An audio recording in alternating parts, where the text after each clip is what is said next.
भीषण अग्निकांड के बाद 15 से ज़्यादा लोगों की मौत हो गई, जिसके बाद मुख्यमंत्री योगी आदित्यनाथ इस पूरे मामले पर सख्त हैं और तमाम जगहों पर निर्देशित किया गया है कि कहीं पर भी बेसमेंट में कोचिंग संस्थान या फिर जो नर्सिंग होम होते हैं वो चलते हुए नहीं मिलने चाहिए और उसी के साथ साथ तमाम जगहों पर फायर को लेकर ऑडिट किया जाए और इसी के साथ साथ लोगों को परेशान भी ना किया जाए ऑडिट करने के नाम पर। उत्तर प्रदेश सरकार में कैबिनेट मंत्री योगेंद्र उपाध्याय हमारे साथ मौजूद हैं। सर, सुबह से मैं भी जब जाकर रियलिटी चेक कर रहा हूँ, लोगों के बीच में कवर करने का प्रयास कर रहा हूँ, तो वो ये कह रहे हैं कि जब कहीं पर घटनाएं होती हैं तो ही मीडिया वाले क्यों जागते हैं।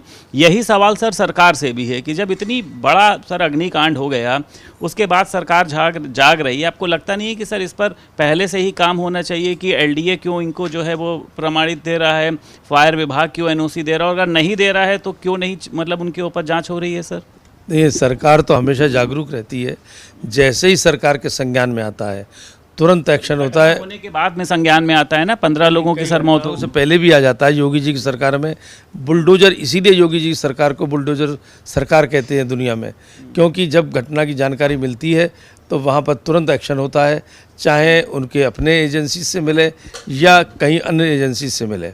लेकिन ये दुर्घटना जो हुई है ये वाकई दर्दनाक भी है, हृदय विदारक भी है।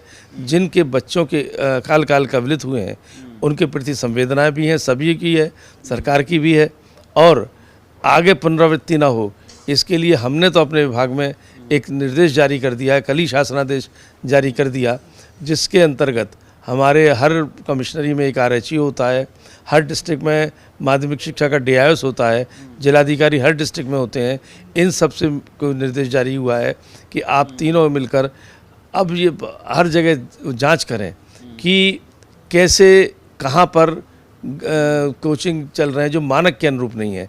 अगर मानक के अनुरूप नहीं है तुरंत बंद करें, और जो मानक के अनुरूप नहीं है फिर भी मानक के अनुरूप होने का सर्टिफिकेट लिए बैठे हैं तो उनके संचालकों पर भी और उन जिन्होंने मानक के अनुरूप होने के एनओसीज दी हैं उन पर भी सुसंगत धाराओं में मुकदमे कायम हो, जिससे पुनरावृत्ति ना हो सके। अच्छा, आप अभी मैं सुन रहा था, आप बता रहे थे कि मैं खाली जो बेसमेंट है उस पर ही नहीं, मैं ये बात मतलब आपने कहा है कि हम इसको वो करेंगे कि भूतल के ऊपर जो है यानी सेकंड फ्लोर और थर्ड फ्लोर पर भी जो है वो कोचिंग एकेडमीज या ऐसे शिक्षा संस्थान नहीं चलने चाहिए। देखिए, पहले से कुछ नॉर्म्स बने हुए हैं, मानक बने हुए हैं कि ये ज़रूर होना चाहिए।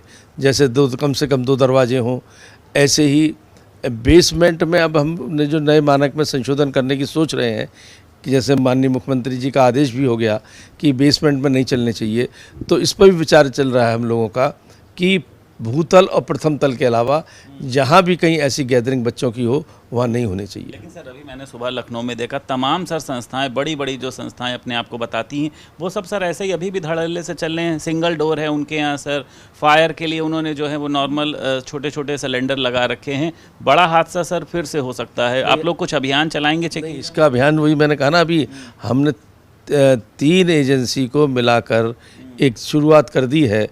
आपके माध्यम से मैं जनता से भी अपील करना चाहूँगा, क्योंकि ये एजेंसी चाहे जितनी गति से चलें, गली गली जब ये खुले हुए हैं तो हर गली में जनता, हर गली में है, कार्यकर्ता सामाजिक संगठनों के हर गली में है, प्रेस के हर जगह निगाह रहती है।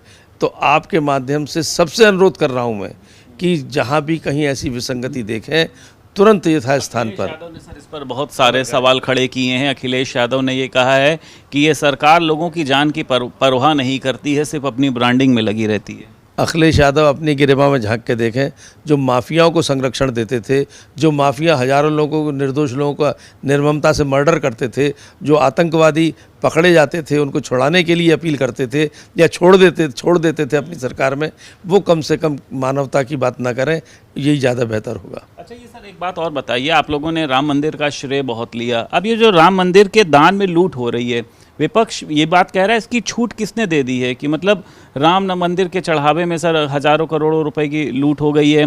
अखिलेश यादव ये भी कह रहे हैं कि एसआईटी के ऊपर भी एक एसआईटी होनी चाहिए, एसआईटी अपनी रिपोर्ट ही नहीं सौंप पाएगी सामने सभी प्रभावशाली। एक बड़ा सवाल सर आस्था पे भी खड़ा हुआ है, आप लोगों की विश्वसनीयता पर भी खड़ा हुआ है। सर ऐसा है कि सरकार उसमें कहीं इन्वॉल्व नहीं है, उसके मैनेजमेंट में एक आरोप लगाया, ये भी विपक्ष नहीं लगाया था जब, और ये कहा इस पर जांच नहीं बैठेगी, लेकिन जब जांच बैठी, कंफ्यूज नेता हैं अखिलेश जी, वो कहते हैं कि जब जांच बैठी, अरे संत महंतों का अपमान हो रहा है कि उन पर जांच हो रही है। अब जांच हो रही है तो उसके ऊपर भी एसआईटी, मेरी समझ में नहीं आता, अगर वो तीसरी एसआईटी बैठेगी तो फिर उसके ऊपर भी एसआईटी, तो ये कोई तर्क नहीं है, कुतर्क वाली भाषा है। हाँ, एसआईटी जांच हो रही है, जैसे ही ये संज्ञान में आया कि ऐसा हो रहा है, वो तो जांच का विषय है कि हो रहा है कि नहीं हो रहा है। अगर हो रहा है तो कितने भी बड़े से बड़ा व्यक्ति होगा दंडित होगा। और अभी जांच को आने दीजिए, उससे पहले उस जांच के बारे में कोई कहना, जांच को प्रभावित पार्टी कह रही है कि हमको एसआईटी के ऊपर भरोसा नहीं है, तो अब उनको कैसे भरोसा दिलाया जाए? आप लोग इस बात को कैसे श्योर करते हैं, क्योंकि इसमें करोड़ों भक्तों की आस्था भी है सर, सिर्फ विपक्ष की बात। कांग्रेस और समाजवादी पार्टी वो पार्टी है जो इस मंदिर निर्माण का विरोध करती थी, इसलिए उनको भरोसा हो या ना हो, उन्हें कभी भरोसा नहीं होगा, किसी बात पर भरोसा नहीं होगा, इसलिए हम उसकी चिंता नहीं करते। आश्वस्त करते हैं कि राम भक्तों की आस्था के साथ खिलवाड़ नहीं होगा, कोई भी दोषी होगा उसको सजा होगा। आश्वस्त कर रहे हैं हम कि जो भी आस्था के साथ खिलवाड़ कर रहा होगा वो दंडित होगा। हमें इनकी को आस्थाओं के साथ नहीं देखना, कांग्रेस की, और जो कभी कहते थे राम तो हुए ही नहीं, जो कभी कहते थे कि राम भक्तों पे गोली चलवाते थे, इनसे सर्टिफिकेट ना चाहिए ना इनके ऊपर। इनके लिए हम जांच करेंगे जनता के लिए, राम भक्तों के लिए।